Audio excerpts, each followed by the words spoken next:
Good afternoon. My name is Ania Skrzypek. I'm Director for Research and Training at FEPS, at the Foundation for European Progressive Studies.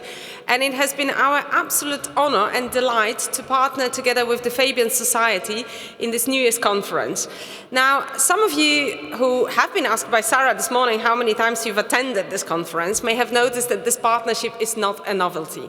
Actually, we've been partnering. Next year, we will be having a jubilee of 15 years of a cooperation and friendship. So for us in Brussels, when the whole world is waiting for the big awards ceremony, we are all waiting for the New Year's conference, whereby we are not celebrating the past achievement, but actually looking forward, trying to be inspirational, instructive, and trying to cultivate what we believe incredibly important, namely solidarity, support for one another, mutual understanding, but also the conversation that connects what is progressive here in Britain and what's progressive in the rest of the world, and particularly in the European Union. My foundation is based in Brussels.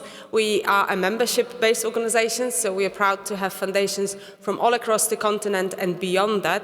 And it has been our privilege to be with the Fabian Society through all the ordeal of Brexit, through the explanation of Brexit, and I hope today also when we are trying to open absolutely a new chapter, when we try to change the narrative and the dynamic about the British and European relationship.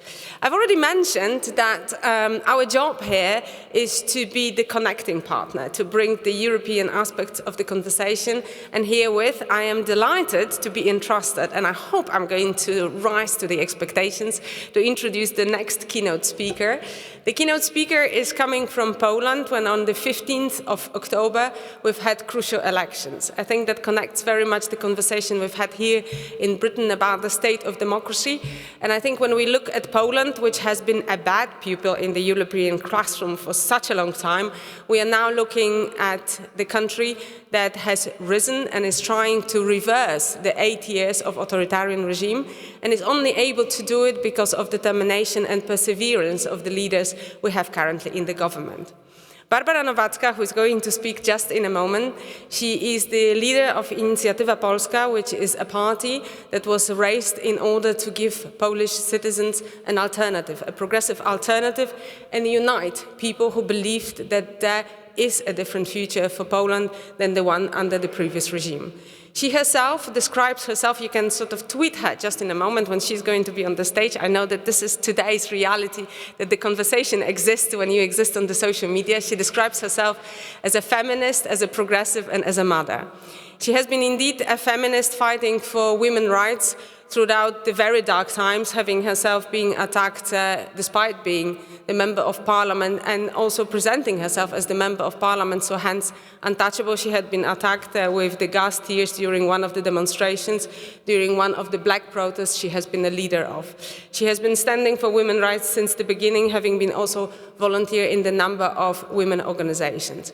But she has been also an incredibly active politician, trying to forge a different vision of empowerment, empowerment for men, women, LGBTQI community, those who are from the north, south, from east, from west, those who are young, those who are old. And she, therefore, herself devoted her energy in developing an alternative program for education. And we do believe that education, as Sadiq Khan said this morning, is a tool for an empowerment, and the tool that makes a hell of a difference between leaving those opportunities that everybody should be presented and giving them and endowing them on everyone. Barbara Nowacka has been also key in shaping the current government, which is a government based on the coalition. It's very hard to build the coalition. I know I'm talking to people representing two-party system, so it's a little bit of a different dynamic, but the coalition that we've put together is a coalition for change, and even though the government has been 6 weeks old, I think it's facing the first crisis already after the 6 weeks, but here she is, ready to tell you everything about the struggle for democracy, about reversing the time, and about the hope that Poland hopes to bring to Europe and beyond. Barbara Nowacka, very, very pleased to have you with us.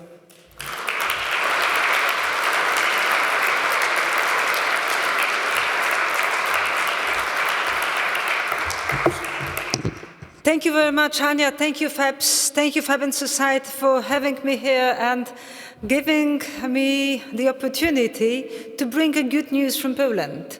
Poland that for last 8 years was under the rule of authoritarian, anti-democratic party that not only destroyed the rule of law, that did not respect the constitution, but also violently attacked civil society on every level, starting with the attack on women's rights. Poland had, now still having, because we are in the power for 6 weeks only, very restrictive abortion law, which was one of the reasons civil society in Poland moved. Under the regime, that education was destroyed and was under the pressure of politicians that were giving directions what the pupils should be taught or what should be not taught, including Polish history, including democracy, including values. Poland, that was under the regime where television, public television, state-owned television, was as bad as Putin's television and communist propaganda together, where the hate speech for the teachers, for the LGBT, for the women, for the doctors, was paid by government at state-owned companies and put it to the public television for 8 years. 8 dull years for our society, where we really didn't believe half a year ago that there is the possibility to change the government. They had everything. They had money, they had public television, they had all institutions, starting with Constitutional Tribunal, with prosecutory, with media, with parliament, with president, ending with trying to put the control over the schools and dominate civil society by sponsoring those who they liked and taking money from those they didn't like. And they did it in this very hectic time, using also all possible tools that populists do use. Hate speech through internet, all means of aggression you can see, also from Russian propaganda, was semi-represented by previous government in Poland. And you would hear sometimes the notes of Putin. At the very same time, Poland, as all world, is feeling the crises. We have war in neighboring country, in Ukraine. For the last 2 years, we had more than 3 million of refugees coming to our country, where civil society was doing everything they could do to support women and children from Ukraine, and the government was saying that they are doing this, whereas they were completely unprepared. But then civil society stood strong, and that was one of the first moments when previous government realized that civil society is something that in Poland grew strong. And this is the hope, I think, for all parties, all organizations, all activists in civil society, that this is one of the most important parts of democracy: participation, being active, being loud, and being heard. No matter if you are standing for rule of law, justice, better pensions for teachers, for workers, if you are working together in the civil society, there is a hope. And this hope came for us on 15th of October 2015, where we were not working as a one huge opposition bloc. We were working as coalition, not standing together in the elections. We had on one side law and justice with huge amounts of money, with sponsoring illegally campaign, with public television, every day singing a hate speech toward our candidate on prime minister. And on the other side, we had 3 different opposition groups, left, EPP group, and third way, EPP more conservative group. But we were never arguing between 3 of us. We were supporting each other, and we knew that we are working with promise that we'll build together a government. That would work, but the key answer was the activity of civil society. We started the activities of civil society 2 weeks after Law and Justice took power and tried to take control over the Constitutional Tribunal. First protests for 100,000 of people took place 2 months after Law and Justice took power. Then they attacked women's rights very violently, and for 2 years we had massive protests for women pro-choice. In countries like Britain, where women's rights are fully respected and you are not dominated by Christian Catholic Church, sometimes it's difficult to understand how brave you need to be when you are protesting alone in your village.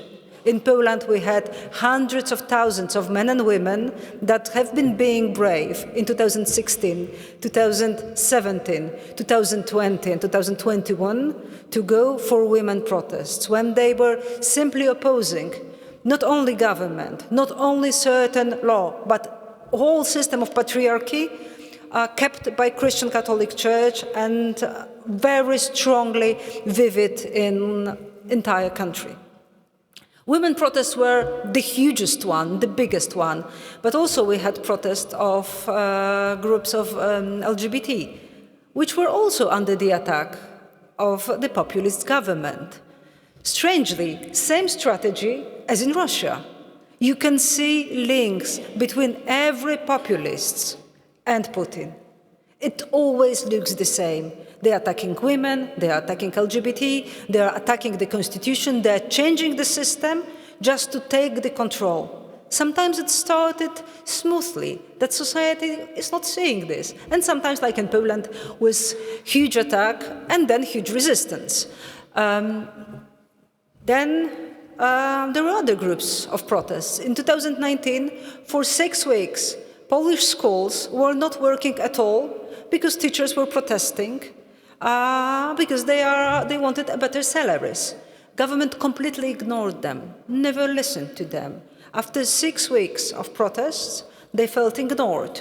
They ended the protest, but they never forgot.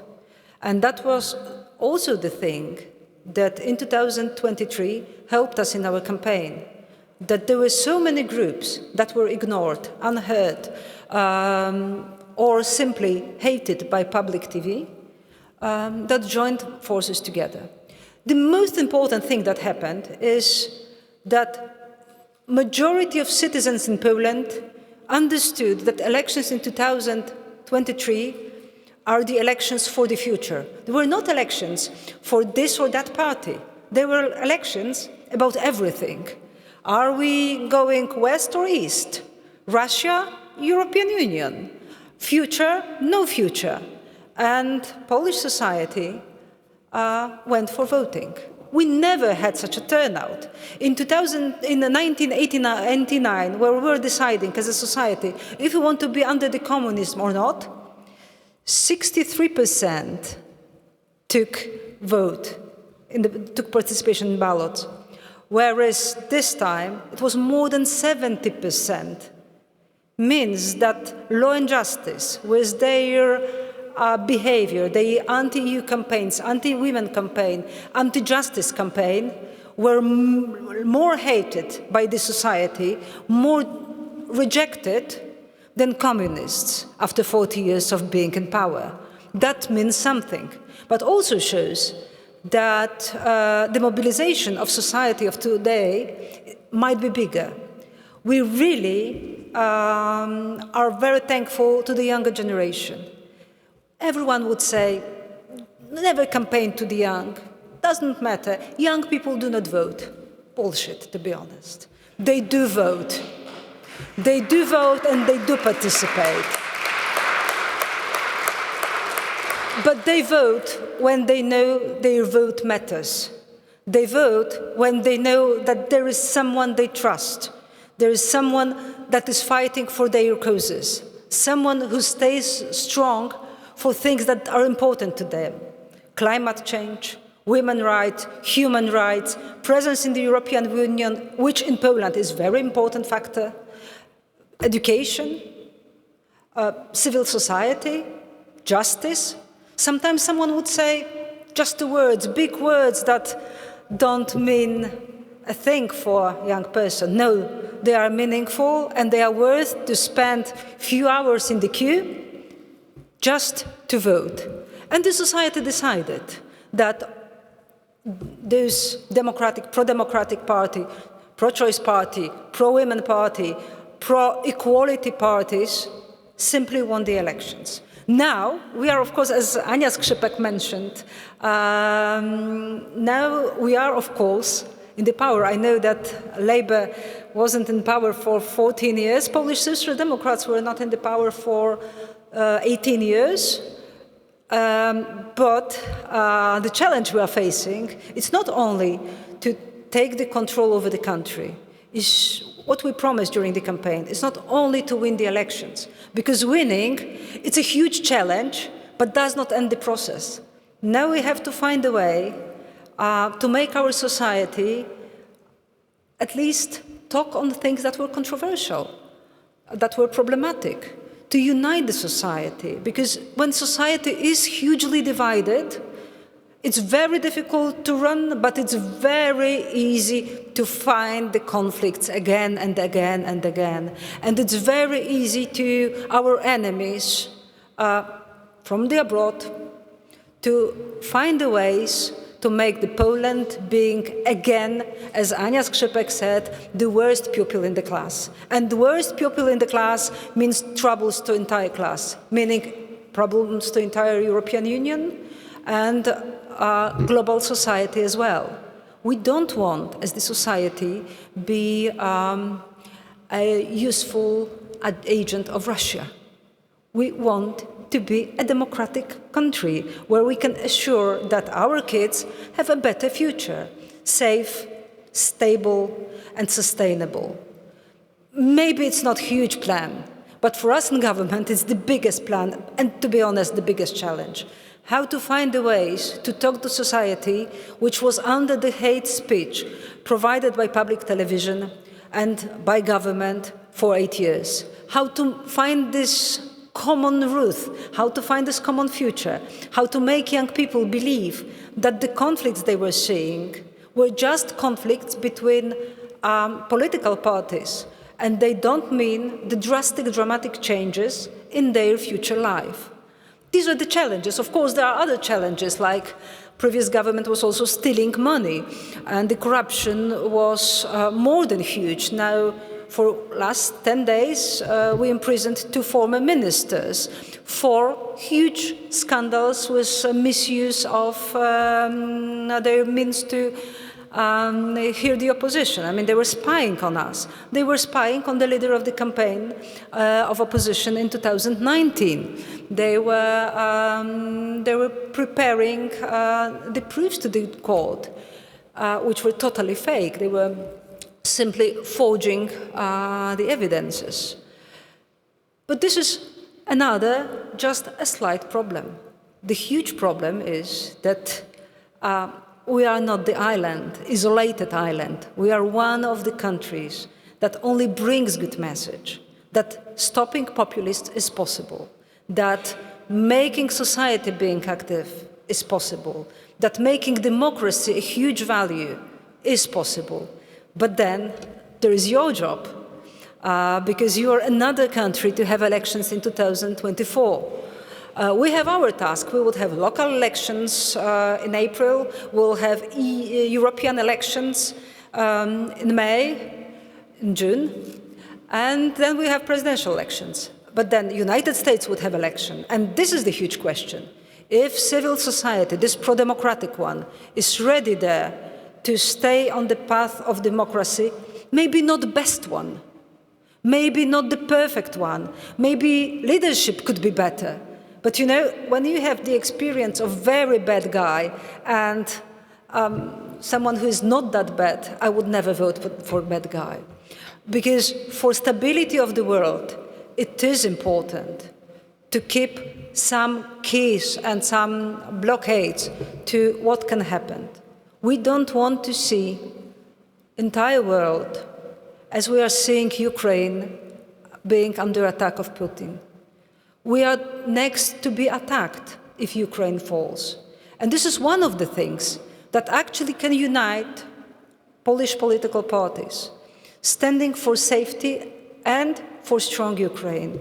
I know that the topic of Ukraine is not any longer on the headlines of the news in majority of the countries.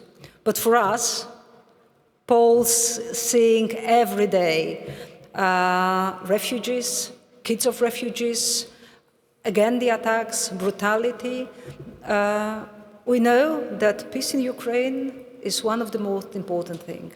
But you would never have the peace in Ukraine as long as you have Putin and his influences.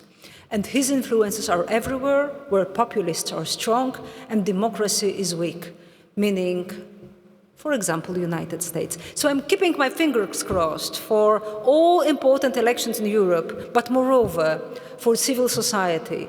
We had just nearly 40 years in Poland to build civil society. You had much longer story with democratization. You have much longer story with participation. You are one of the most active civil society. You are one of the most experienced country in the world with providing social dialogue.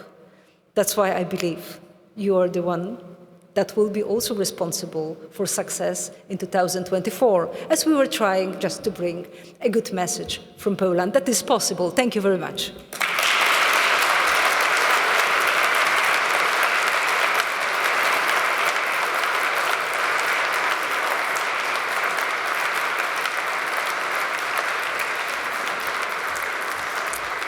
Thank you so much, Barbara, so much to learn there. We're just going to share now a short recorded message from Pedro Silva Pereira, MEP, who unfortunately was unable at the last minute to join us in person. So we're going to have a short video contribution from Pedro, who is one of the vice presidents of the European Parliament. And then we'll move to a kind of brief Q&A with this illustrious panel who I'll introduce properly in a moment to wrap up our day. So are we ready to roll VT? I don't even know who can tell me the answer to that, but here we go. Good afternoon, my friends. Let me begin by thanking the Civil Society and FEPS for their kind invitation, allowing me to address once again this New Year conference as Vice President of the European Parliament and member of the S&D Group, but also as Chairman of the Res Publica Foundation, the Portuguese socialist think tank. I was in Liverpool for the Labour Party conference in October. I was again in the UK, in London, for the EU-UK Parliamentary Partnership Assembly in December. So I saw with my own eyes that there is a rising enthusiasm with the Labour Party, which is fantastic. And I sincerely wish you all the best. I'm also very much impressed with the way you're being prepared for what's coming next, to be prepared to govern the UK in these very challenging times, and also prepared to deliver on a progressive agenda in a responsible manner after this terrible sequence of catastrophic Tory prime ministers. Now, what I can tell you is that all this is very inspiring in the other side of the channel. In the S&D Group, in the European Parliament, we all are very much excited with the performance of the Labour Party, and we indeed wish you all the best. Now, I was asked to say just a few words on the uncertainty in the world as we enter 2024. And probably you know that Tony Judt used to say that it was difficult to understand the lessons of the past because the past is always changing. Of course, he was referring to the fact that as time goes by and investigation progresses, we understand a little bit more what happened in the past. But if this is so about the past, what can we say about the future? In fact, in the last few years, when we enter into a new year, everybody says it's a year of uncertainty. And it is true that there is not much we know about what is really going to happen. And it is also true that the international order has become kind of an international disorder, and that also makes things difficult when it comes to try to predict the future. Now, in these circumstances, I could give you an immense list of uncertainties that we are facing in the world. I decided to choose only three major ones, I think. The first one has to do, of course, with the wars. The war in Ukraine and the war in the Middle East. And unfortunately, at this stage, there are no particular reasons for being optimistic regarding neither of them. In fact, the situation in Ukraine remains very complicated, and at this stage, the peace remains a kind of a bridge too far. Something that is difficult to foresee. And this is, of course, a test for our solidarity with the Ukrainian people, and also a challenge to our European defense architecture. So this is something we have to take very seriously. In the Middle East, the risks of an enlarged conflict are there. The situation of the hostages remain. The suffering of the people in Gaza also remains in a scale that goes beyond imagination and in a totally disproportional way. And I think we can only support the efforts of the Secretary General of the United Nations, Antonio Guterres, in his call for a humanitarian ceasefire there, which would be very important and which is very urgent indeed. Now, the second major question mark is, are we going to have Mr. Trump again in the White House? Democratically chosen by the American people, even after all he did, refusing the results of the presidential elections, trying to block the peaceful transition of power. This would be absolutely dramatic for the future of the global democracy, but also very damaging for the international order. The third question mark that I would point out is, are we going to have the extreme right as the third political force in the European Parliament after the European elections in June, as the polls are already saying? If that's the case again, we have reasons to be very worried, not only with the European project, but also with democracy. And even more if we take into account that Mrs. Meloni group, the conservative group in the European Parliament, is also likely going to rise. And the center-right party, the EPP, is showing signs of being more and more captive of the radical extreme right agenda. Those are three big political question marks for 2024. The question now is, what can we do? And I'm sure there will be a very interesting discussion there about this issue. I would make only two remarks. One, from the point of view of the EU-UK relations, all these question marks show that we need more cooperation, not less. So definitely we have to turn completely the page of this conflict after Brexit, take full advantage of the new environment created by the Windsor Framework, and go further in deepening our cooperation.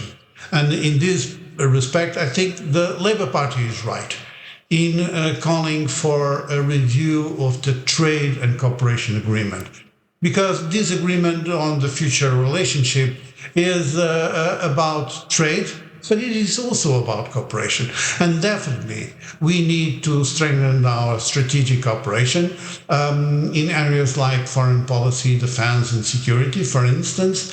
So it makes sense, besides all the adjustments that we can discuss in terms of the economic front, the participation of UK in the Erasmus program, the issues related with the strategic cooperation that were left aside by Boris Johnson when negotiating the trade and cooperation agreement should be taken into account in review. The second remark is that for sure we need a stronger progressive family after the next elections, not a weaker one. And so we have reasons to cooperate even more inside our political family and to deliver on an agenda that makes sense for the people. And I think this is very important. An agenda that shows that we understand people's concerns about the cost of living, about housing, about health, about education, about poverty, about inequalities. This is our agenda. So there are many things we don't know about the future, but one thing we know is that a progressive agenda makes sense for people's needs. And so we have all the reasons to fight together. I hope that in a successful way. And this is the way forward to address the challenges, to address uncertainties in the year to come. So thank you very much for this opportunity. I wish you all the best and a very good discussion, and see you very soon.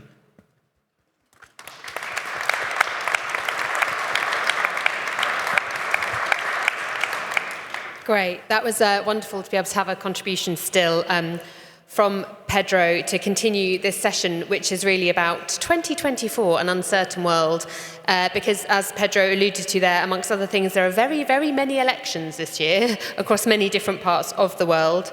There is the international security situation and in the Ukraine, in the Middle East. There's the possible re-arrival of Trump. There is the extreme right and the European parliamentary elections that everybody is very aware of. And I was very struck earlier about the way in which we now sort of talk about internationalism and foreign policy when David Lammy was speaking, and how, as a matter of course, we now include climate uncertainty and what that means for our world, a foreign policy that is aware of global migration and climate change, as well as conflict in the world. So quite a year. I'm very fortunate to be joined by this panel. As Barbara outlined in her speech, bravery will be required. I have a question for Barbara later, but let me just introduce the people that I haven't done so far on the panel, and then we'll come to you guys for about 20 minutes of Q&A, because I don't like to keep people from their trains or from their light refreshments after a hard day's conferencing. So, very warm welcome then to Miguel Costa Matos, who is a Portuguese MP. It's wonderful to have you with us, and I'm sure we're going to hear much more about your experiences of defeating the right and the progressive left cause and what we can expect in the coming year. Barbara needs no introduction, we've already heard from her, and of course Andrew, who is still the General Secretary of the Fabian Society. Brilliant. Okay, so questions please. Have I got somebody with a microphone from the staff who's going to take questions, particularly about this coming year of uncertainty? Maybe while you're thinking of a question, actually, I'd quite like, would you like to just make some opening remarks for this Q&A for us, as you haven't had the opportunity to speak yet? Thank you. Good evening, one and all. Thanks so much for the invitation, to FEPS, to Fabians for organizing. And as a graduate of Warwick University, it's a pleasure to be back in the UK, but also a shame to see the sorry state the Tories have left it in. And so I've been here all day, and it's just so great, so hopeful to see your plans for power. We're going for elections, early elections in Portugal. So we're making plans to stay in power, and you guys are making plans to get back in power, and I hope we'll be managing to be transformative in our plans ahead. It was very interesting to sort of hear Barbara say how, protests was a seed for change in Poland. David Lammy said this morning that we want to change through power, not change through protest. And when we look at the crisis we've seen in the UK in recent years, you look at Brexit, you look at the Gilets jaunes in France, you look at the heating bill controversies in Germany, you look at the war in Ukraine, how we're losing support to continue to support the fight for independence. If you look at how we lost the battle, the rhetoric on scroungers, on migration, the most global country in the world, Britain, has become the country most afraid to have the world come to its shores. Why is this happening? It wasn't through protest. It wasn't through power either. It wasn't the people in government who were making these changes in rhetoric. It was people. It was the ordinary men and women we are meant to serve as politicians, as activists, as citizens. And so what this suggests, I think, is when we're looking at this uncertain world, we need to keep a laser focus on making sure policy delivers for people. That's how we've kept governments for the past 8 years in Portugal, the longest lasting progressive government other than the Scandinavian countries in Europe. Free childcare, free textbooks, free public transportation, lower taxes for younger people, lower taxes for corporations which invest in science and innovation, in higher wages, conditionality to promote collective bargaining and stronger workers' rights. This is when we deliver for people, people don't turn their backs on progressive governments. But the second feature of these crises is that the right wing showed leadership. When Brexit started, Brexit wasn't very unpopular, and so the right was very brave in taking on some anti-EU positions when EU was still popular here. And they insisted, and they kept doing it until they won the argument. And that means that sometimes when we are in the progressives in the unpopular position, and that will happen sometimes, maybe in this EU debate, you might see some place in the north of the UK being, well, maybe we don't want to be in the UK. Well, maybe sometimes you have to be brave, you have to show leadership. Because when you look at the UK's advantages, you're a higher education leader, you're a cultural champion, you can be a climate leader, you're a stalwart in security for Europe and for the world. You're the financial center of the world. We're going to need all of these different things. We're going to need you to leverage these strengths and to put them in cooperation with Europe and with the rest of the West. And you're looking at Russia, you're looking at China. What are they doing? They're financing Africa and South America, where they have the critical raw materials we're going to need to actually deliver the green transition. When you're looking at the need for adaptation, you see certain countries where thousands of people are losing their lives due to floods. You see in Greece, 25% of agricultural production was lost in one day due to floods. We're going to need the UK's strengths in science, in higher education, in finance to win this battle. And so to wrap it up for my opening remarks, that's that. We're going to need you guys. You in clause 4 in your Labour Party membership card, you say that by the strength of our common endeavour, we can achieve more than we achieve alone.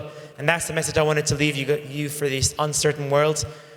We're going to need to start cooperating again. We're going to need to show leadership, and we're going to need to make sure that leadership delivers for people. Thanks.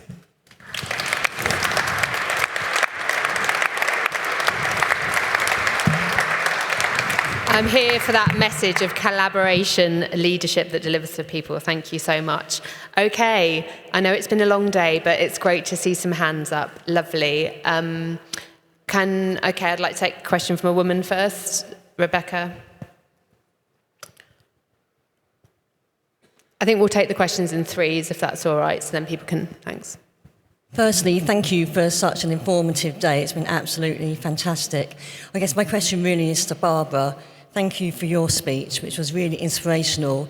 I think for me, I have a question about, do you have any tips on how we can, as trying to get to win the next election, how can we engage with members of the public who, quite frankly, after 14 years have become so disengaged in politics, believe that they have no hope and that actually we're all the same? How do we get them to collectively come together and to get out and to vote for that change and to believe in that? Thank you. Lovely. And then there was some gentlemen in, if we go to this person in the beige jacket, thank you. Right, thank you very much. Titus Alexander, Democracy Matters. Again, I really appreciate the day and what Barbara was saying about the importance of civil society. And in relationship to that, the Brown report raised lots of issues about devolution and how we give power into the hands of people and do that rapidly, and advocating a national conversation about that before the election. And so I'd like to ask, what can the Labour, the Fabian Society and local governments, as well as civil society, do to facilitate that discussion about how we strengthen people power in the next Labour government? Thank you. And finally, just behind you, Kate, there's a person with a hand up. Hello, I'm Tony Breslin. I work in education and have spent a lot of time working also in learner voice and youth engagement. And we're obviously all committed here to the election of a Labour government. But given Sadiq's remarks at the beginning of the day about the range of things that the right do to, in a sense, put people off politics, to alienate people from politics, to make it more difficult for people to register, especially those who might, we think, benefit most from a Labour government. Are we right to seek to attract those people? I'm wondering what our international colleagues say here. Are we right to seek to attract those people into politics by saying vote Labour? Or are we right by actually simply saying vote? Use your vote. Because I have a sense that the biggest thing that has been most broken under this government, and in fairness in the expenses scandal and so forth that preceded it, and I think Brexit, was a part of this, the reaction, is politics itself. And I wonder if, in a sense, beyond Labour, we've got to take one for the UK team and just promote politics, just promote voting. I purchased a domain name that I've long intended to do something with, and I offer it today if we can get it off the ground. For 20 years, I've had the domain name useyourvote.com. What about just encouraging people to vote? Because I've got a feeling that the party that has the courage to encourage people to vote, yes, we'll encourage a few people to vote Tory and for other groups as well, but the party who takes up that mantle will be the biggest beneficiary of it. I just wonder what your thoughts are. Do we start with Labour or do we start with democracy itself? Okay, thank you so much. So 3 wide-ranging questions there. Tips for winning from the front with a kind of disengaged and hopeless country and electorate. A question about civil society and how we strengthen civil society working with local government, the Fabians. And then also this final question about, is it just vote or is it vote for the Left Progressive Party? Who'd like to come in first? Barbara. Thank you. I will start with the last question because that will give me the possibility to answer for all the questions. We've been campaigning, as I said, 3 different lists with one common value. That's why we're not campaigning only vote us, but just vote. But not only just vote, but vote for values. And I think that was crucial. Not only to encourage people to go to vote, but vote for something that is for them important. Vote for democracy, vote for your right, vote for greener Europe, vote for greener Poland, vote for civil society, vote to protect your forests. We had many campaigns that were dedicated not only to certain groups, like there were campaigns done by young people encouraging other young people to vote, but not to vote only, but vote for something. And of course, the answer was, at the behind, don't vote for those who are in power because they are not following that path. But it was never vote for some certain party. Even we, during the campaign, of course, we're saying, as the campaigners, vote for me, please. But if you don't want to vote for me, it's okay. You can vote for my colleague from the different list, because we are fighting for the same things. We are different, for example, in the taxations, or we are not having the fully agreement about the role of Christian Catholic Church, but we are standing for the same values. And answering your question, what to do, it was not only a question about mobilizing people to vote, but also that they had people that they trusted. The leaders of the list, because we have different system, we have the lists people do vote, we don't have this one-mandate system. But for example, in my constituency, on my list, there were 28 people to being selected, and out of my list, 6 were elected. Altogether, 14 members of parliament from my constituency. We had people that were, especially on the top of the list, that people trusted. We had activists, we had young people on our lists, we had, which was for me important, the feminist leaders, that women that were in the protest could say, okay, this is my candidate, this is someone I do trust. And we were brave. And I think this is very important in campaigns. If you believe that your country should be, like in Poland, it's a braveness, saying, my country should be secular. Just say it. Don't be afraid that there might be a mess. Just say it. As Pedro was saying, they were providing the policies, the social democratic policies that sometimes might be heard as controversial, like lower taxation for the young or free public transportation. Just be brave. Don't pretend that you are nearly like those others. No, if you believe in something, just go for this, not only in your personal strategy, but in the global strategy. And the last question was about civil society. For us, extremely strong was the role of the local governments. And the strength of the local governments was shown during the Ukrainian crisis when they were supporting refugees, but also many times that they were giving the support and sometimes the shelter for civil society. And this link and this understanding that what you do local is also affecting global was very well received. That was the long work, 8 years of work, of fight with the government, but it really worked. And the networking. Never before we had such a good links with civil society, local governments, formal and non-formal activists. And of course, we were mainly against something, against the government, against destroyment of the rule of law, or against the stealing of public money. But still, we were in favor of democracy, freedom of speech, women's rights, LGBT rights, and that made us united. Great, thank you so much. I just feel like we have so much to learn because there's so many parallels between a government that's trying to destroy the rule of law and attack human rights. So thank you. Would you like to come in on any of those questions, Miguel? Sure, thanks. So you're asking about should we vote, to be asked people to vote or vote Labour? And one of the issues with this is, well, of course you need to defend democracy, you need to try and get people to vote, but you shouldn't be taking people for granted. You know, if you look at some of the communities here in the UK, in BAME communities who have become to be less strong supporters of Labour. Communities in the north used to be our red wall, are no longer. If you look at Portugal, we used to be very strong with youth voters. We're no longer so strong with youth voters. For some reason, we don't really understand, partially because we've been in government for so long. And on the other hand, we're very strong with pensioners, where we didn't used to be very strong with pensioners. And so we really shouldn't see some groups as, I just need to make them turn out to vote because they will vote for us. We really need to try and win the battle of ideas. And that steps into the second question we heard, which was how do we mobilize people power? Because sure, these initiatives are important. Citizens on the boards of hospitals, of schools, of companies, that's very important. But how do you ensure that's taken seriously?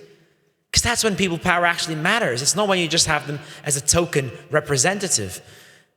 So one element is, of course, local government. I completely agree with Barbara. We've done a very big devolution of power to local government. That's meant that citizens can actually say, my school has a hole in the ceiling, so it rains inside the school. Let's fix it quickly. As opposed to sort of, it's going to take ages because it's going to go to some Whitehall bureaucrat who's going to take months to fix it.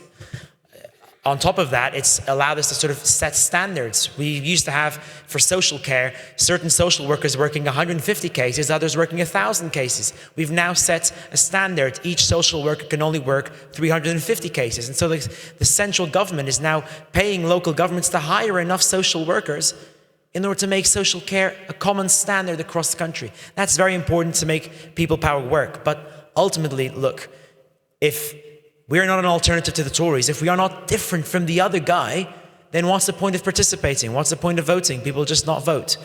If we don't keep our word is to be our bond. Why are voters keep voting for the Socialist Party in Portugal? Because we promised we're going to increase wages, we did it. We promised we were going to lower taxes, we did it. We promised we were going to increase the funding for public services, and we did it. Of course, not everything is perfect, but people can trust us, and that trust is very important. And last of all, because we've depolarized. Because if politics is just something for show, if it's just an arena where we're fighting each other off, then ultimately people get tired. It's very tiring. Your question about voting or vote Labour was a bit about this. It's such a tiring exercise, politics these days. What have we done? We've heard trade unions. We've made deals with them and with the employer associations. We've made expert commissions, like you did with the living wage and the minimum wage here in the UK. We've made dialogues with other parties. And why is that important? Because it takes things away from this political arena and it helps to build a better way of doing politics. And that's very important to make people want to participate more, because they don't want to be in the haggle and the tussle, the confusion of party politics. They want to make people's lives better. And we can do that. We can be a different way of exercising power as progressives. Thank you. Andy. Back to parochial UK politics.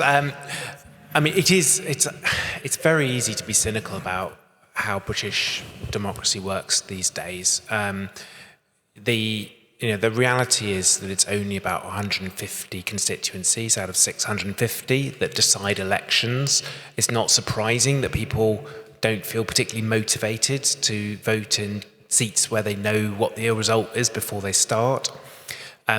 It's also in both parties' interests to play it negative and try to dissuade the supporters of the other party from voting. So you have this differential turnout thing, which Labour will try to do at the next election. Labour will try and persuade people who voted Conservative last time not to vote at all, as well as to vote Labour. That's the sort of the dynamics of our system. So it's sort of like, how do you pull back from that and have, as questioners have said, that positive approach to democracy where it's about, celebrating the right to vote and participation rather than playing the micro tactical, just get over the line this time. Sure, we can win like that, but it doesn't create that more progressive, democratic culture that I think we'd all want. So and add to what I just said, let's not forget just how cynical the Conservatives have been over the last 14 years about trying to fix the system in their favour. So, Sadiq talked earlier about photo ID, and, we know in a city like London where a lot of people are not drivers, they don't have photo ID if they're under about 35. So, it's totally cynical. So what should Labour do? They should definitely reset the playing field. So where there have been cynical pieces of manipulation, but go beyond that and, sort of think about expanding democracy in every sort of way. So Vote 16 has been talked about for a long time. Labour just should get on and do it. I don't think we're going to get a different voting system for the House of Commons anytime soon, but at least when we're thinking about reform of the House of Lords, we could think about a more participative system that made your vote count wherever you are. And I think just in terms of opening up, changing how people think about democracy, making it far easier to vote. Let's test voting on Sundays, or voting for a week or whatever, just to change the sort of the set patterns that exclude a third of people who choose not to participate in our democracy. Thank you so much. Are there any more burning questions? I have an eye on the time. Okay, I'm just literally going to take 2 more questions, but we're going to have quick answers. There is a person in the second row here. Thank you. Regardless of who is in government, I come from Hastings, and we're quite a large town in a county.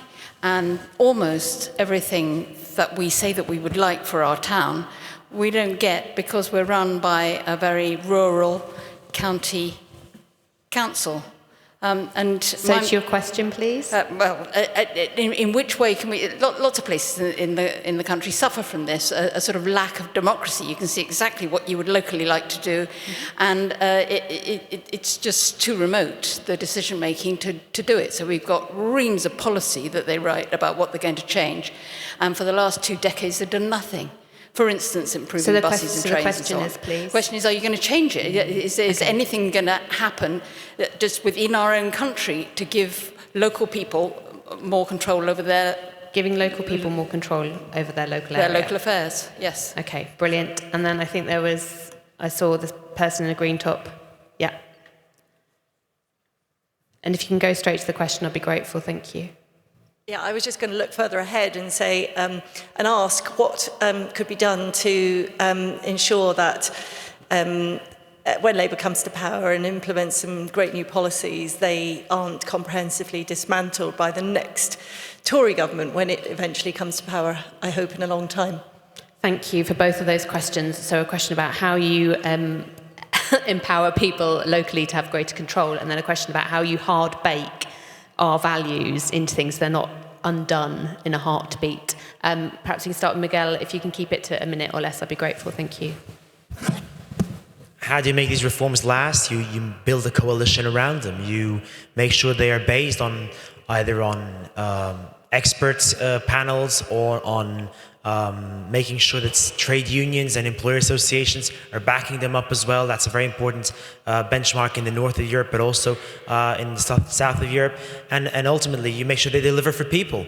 Why did the Tories never dismantle the NHS? Because people benefit from the NHS. And so ultimately, make sure your policies deliver. How do you make sure local people can have a bigger voice? That's a really tough one, because as you give more power to local governments, they want to control them more and more, and they will try and suppress local democracy. Ultimately, you need to have networks, be it Fabian Society networks, be it Labour Party networks, be it local civil society networks. That's a trick. Strength for unity. That's the whole message of the Labour movement for centuries, and it's going to work every single time. Thank you. Andy? Less than a minute, please. I think you need to give power away layer after layer. So we have to get more power out of national government, down to regions and down to local authorities. But local authorities are not paragons of democracy themselves. They should be, I think, voted for a proportional system, but they should also be required to have much more participative democracy so that their decisions are taken in real collaboration with their communities. Amazing. And Barbara, finally. What I can add, that I strongly believe that decisions that will be made also on the evidence-based, with knowledge and back knowledge of the society, will be better understood and will simply last longer, because they are not the will of politicians, but they are real need of citizens. They are something that could bring better future. And with the local democracies, yes, sometimes it's a problem, but then. And also we are trying to do this in our country. You have to have the mechanisms to change the powers, to make sometimes a kind of system that would demand change the local powers even much more often than the national power. Because people sometimes are more bounded with the local alliances and would elect same persons for the same local councils, and nothing would ever change and people won't feel heard enough. That's why terms, cadences would make more sense for local governments than for example, national parliament. Wonderful, thank you. I'm just going to wrap up this final panel before handing over to Andy to finish the day, but I found your responses really heartening. Thank you for the kind of pragmatic way that you engaged with those questions. Thank you for staying to the end. Thank you for your questions. And I think the question about do we just say to people vote or vote Labour really prompted me. I'm very passionate about standards in public life, and I know it's something that Keir is on a mission about, but I'm the Chief Whip in Islington, and in my day job I do prison stuff. And they're both arenas where integrity matters hugely. And 20 years ago, I might have felt comfortable just saying vote. And now I don't, because of the particularity of the government we have at the moment. And I long for a day when, again, we can just say vote, because I hope that this incoming Labour government will be about values. You know, Barbara talked about our values. That is what we should be standing on, our values and our values of solidarity, you know, working together. And you said, Miguel, I was really struck by this, that we want to make people's lives better. Right? That's why we're in the Guildhall as Fabians on a Saturday, when we could be doing so many other things, including door knocking for Labour candidates. But we are here because we want to make things better for people, because it's been rubbish and it's heartbreakingly bad at the moment. But by our values, standing on our values with thoughtful policy solutions, you know, head and heart, we're going to try and make things better for people. And do that as Fabians and as activists by increasing public trust. That was the other thing Barbara said. People vote for people that they trust. They vote for people that they trust, and by bravery and by bringing people together. So thank you so much for joining us for this final panel. And all that remains is for me to hand over to Andy to wrap the day. But thank you so much. Please, round of applause for our panel.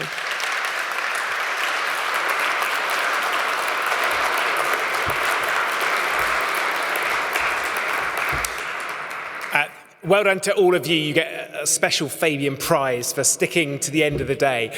Now, I told you some inaccurate information earlier in the day because the pub I recommended has closed already. So if you want to come for a drink, we're actually going to go to the Globe pub. So check it out on your smartphones. The only thing I have to do is just thank everyone involved with today. Thank you to our sponsors, to MITI and ICAW, and particularly the City of London for giving us this amazing venue. Thank you to FEPS. It's been a pleasure to once again jointly organise this conference. And particularly thank you to the incredible Fabian Society staff team who have done so much work to make today happen. Particularly my colleagues Rory and Rebecca, who have worked for months to bring off this fantastic day. Thanks to them.